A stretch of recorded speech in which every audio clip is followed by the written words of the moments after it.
Қайрат Нұртастың басы тағы да дауға ілінді. Ассалаумағалейкум қазақ елі. Сіздермен мәлімет арнасы.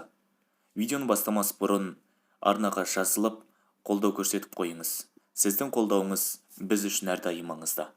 Талдықорғанда ән кешін өткізген Қазақстан эстрадасының жарық жұлдызы Қайрат Нұртас тағы да дауға ілікті. Әнші мен оның жүргізушісі көлік қозғалысына тыйым салынған Талдықорғанның орталық алаңынан жүріп өтіп, бейне жазбаны әлеуметтік желіге жүктеген. Мұны байқаған желі қолданушылары заңның бәріне ортақ екенін алға тартып, ереже бұзғандардың жазалануын талап етті. Заң бәріне бірдей, барлығымыз бағынуға тиіспіз. Қайрат болсын, басқа болсын, заң бәріне ортақ, айыппұл төлесін деп жазды желідегілер.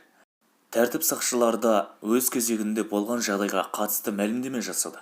Іздестіру шаралары барысында 45 жастағы автокөлік жүргізушісі Алматы қаласының аумағында ұсталып, Қазақстан Республикасының заңы бойынша жауапкершілікке тартылды дейді полиция департаментінің өкілдері.